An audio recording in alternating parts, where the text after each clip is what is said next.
everybody, how's it going? So we're on the tutorial end of things today, as you can tell by the camera angle. You always know when the camera's over on the desk, things are gonna get serious.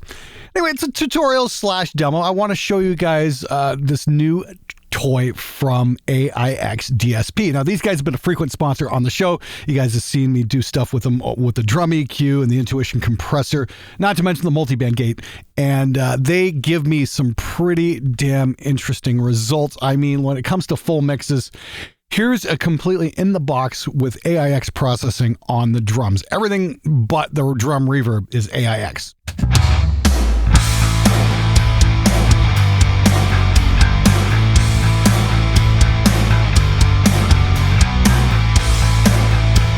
And these are definitely the kind of drum sounds I've been after for a very long time.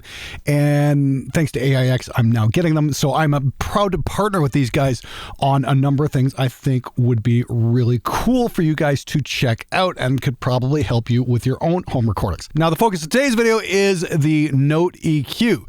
And when it comes to naming plugins, nobody beats AiX for the most bland, stale names for plugins ever. Now, if you guys have ever been in the situation where you've always had one note on the bass kind of jump out of the mix, you can never seem to get it under control no matter what. You don't feel like automating it every time the bass player hits a certain note, or, you know, the bass player just doesn't have the skill to not hit that note quite as hard, that kind of thing. You know, unfortunately, we're not allowed to cattle prod the bass player anymore and tell him, get it right, motherfucker.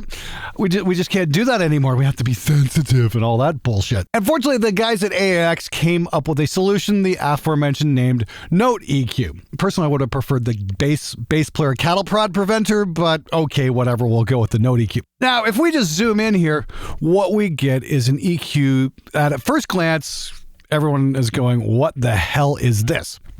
So what we got are 1, 2, 3, 4, 5, 6, 12 notes, like just in a music scale. And what this lets you do is zero in on the problem notes anywhere in the mix. And it's usually the bottom end. But as you can see here, we got all the different octaves and then all the notes. So it's laid out quite logically. So you can just target exactly where the issue is. Now, if we pull this mix up again, we'll take a listen. This waveform display is giving us exactly where the bass notes are jumping out.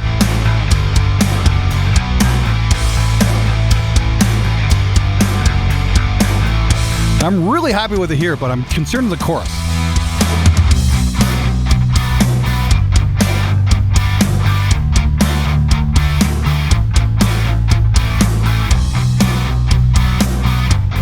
This note right here, I think it's the G sharp. That's a little concerning there. So let's see. That's this octave here. Let's check out where the heck the G sharp is, which will be right here. And if we activate this, we get a little hump, so to speak. We can probably turn that note right up if we want. Yeah, it just makes it jump right out. And that's the note I want to target. So all I've got to do is just turn that down a little bit. We can maybe tighten the Q up a little bit. Take that down by about, say, 3.5 dBs. That should sit just about perfect in the mix.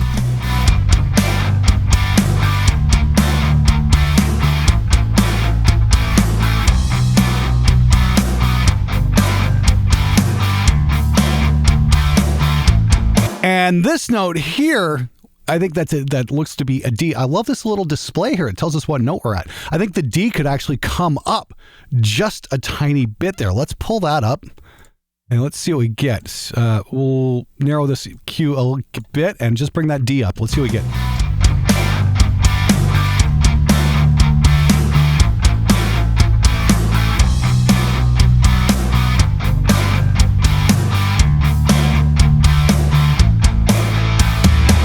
So we've just evened the bass guitar out without touching any kind of dynamic processing. Now here's the thing, I put this in the signal chain right after the compressor, so we're already hitting the compressor pretty well with this.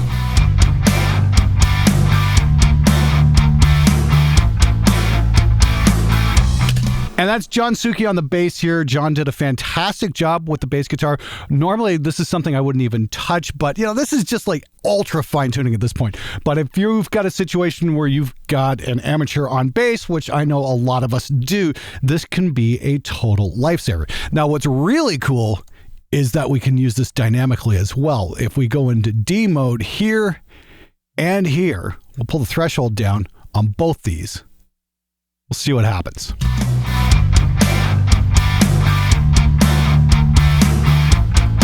Pull that threshold down a bit more.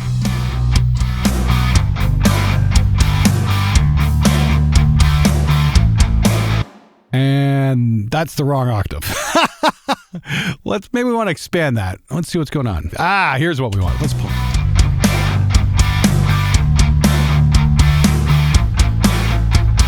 Pull the gain back a little bit. Kind of sets the threshold. The gain, now when you have dynamic mode engaged, from my observation anyway, it looks like it's only going to start stepping down when it hits that note and kind of leave things alone for the rest of the way. And pull that way down. Okay, so the gray looks like to be the natural signal, and the blue shows exactly what we're getting.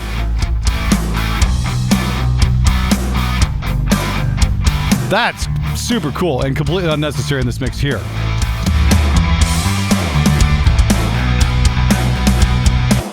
Now, I don't know about using the dynamic section there for the bass guitar, but I do have an idea of what it'd be really good for, and that is some heavy palm muting. Now, you guys have seen me do the C4 trick on the guitars about 1,000,000 times, and that's where we put a little bit of multi-band compression right in the zone where the palm mutes are so they don't fart out over the speakers and get everything under control.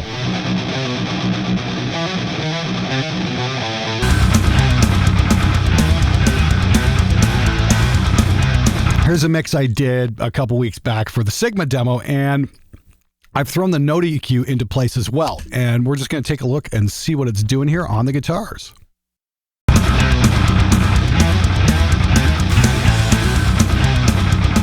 You can see I've got the dynamic mode fully engaged right here, and it's stepping down quite a bit. We can even take that back a little bit.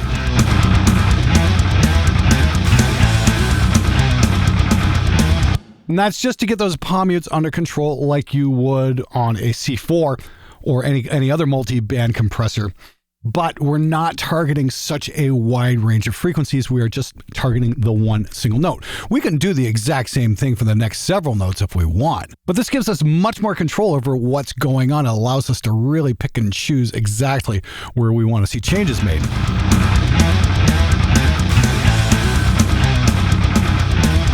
It's only really jumping in on that one low note. Now, if we were to mute that, we get...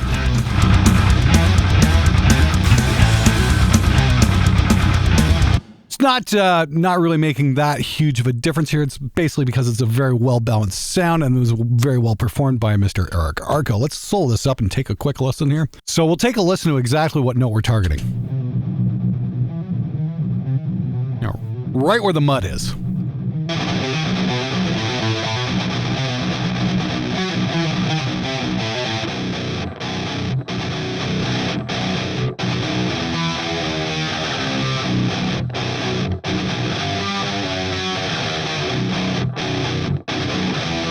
That's super cool. I really like that. Because the C4 can make the guitars a little bit phasey, and it definitely has a particular sound that we've all become very accustomed to in a lot of metal mixes because it's such a popular plugin. And this kind of gets around that and doesn't quite have that quote-unquote C4 effect, but still targets the notes we want to get under control. So that's really cool. And again, the threshold here, it's just working strictly by threshold and totally stays out of the way. Now, that's one thing I've noticed about the C4 is it's always working. You can't quite get it to just target the palm mutes or exactly the one note you want. It's always kind of taking a little bit out. This is right on target, and you can control exactly how much you want to take out. Let's see how far we can take that down. Yeah, that's a little much. You hear just how much that's affecting the tone. And again, we can do it wider or narrower.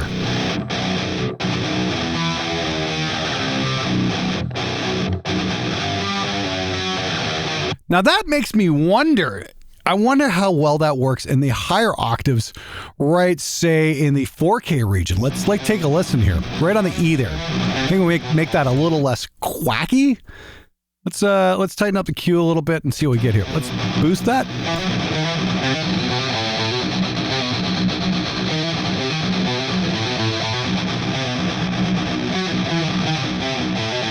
Let's try dynamic on that.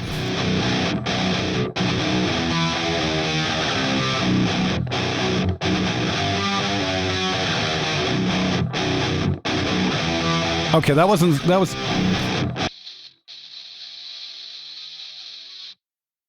that's kind of neat, you know, it's just like right in the fingernails in the blackboard region, and it's just targeting that like perfectly. I don't know how much I would actually use that on a metal mix, but it is kind of a cool tool to have. I'm sure somewhere down the road, I would definitely want to use that. I'm like, normally I'm going to notch bands out where I think they're really whistling and whatnot, but being able to control them dynamically like that, I'm not sure how much use there is for that, but I'm sure I can figure it out somewhere at some point. Or somebody much smarter than me will figure out a very cool way to use this. I think it's pretty neat though. Now, the one thing you guys will notice if you use the drum EQ, it's very similar layout to the Note EQ. And the drum EQ is absolutely my favorite EQ for drums I've ever used in my entire career. Just lets you zero in on exactly what the drum is doing and target the problem frequencies and get the whole thing under control quickly and lets you move on. And it's scalable from tom to tom, so you can just adjust your EQ settings globally, so they'll shift with each tom, and I think that's absolutely amazing. Never come across anything else like that. Let's pull one more up here for a sec here. We're going to pull up The Flyer. Now, this is a song I originally recorded way back in 2004. I remixed it live the other night. It's called The Flyer. It's kind of a Celtic rock country blend kind of thing, and it's definitely got that country bass line going on. And although the bass player is really good, the one note might be reaching out a little bit more than the others, and the same kind of idea here. Let's take a listen, see what we get. Some say the flyer still rolls through this time.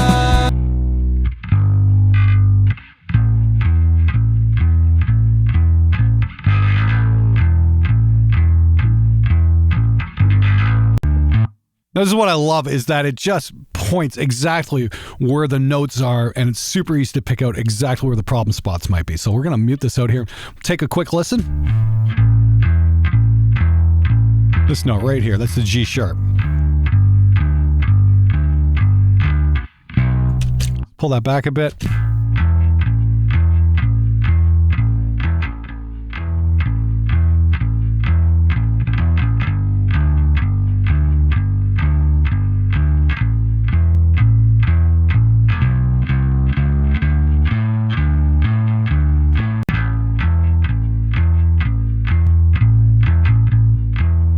Yeah, that G sharp kind of jumps out a little bit more there. And now, if we unsolo this, we should get something that sits in the mix a little bit better, and we can take the overall bass guitar level up just a slight bit. You can hear the roaring engine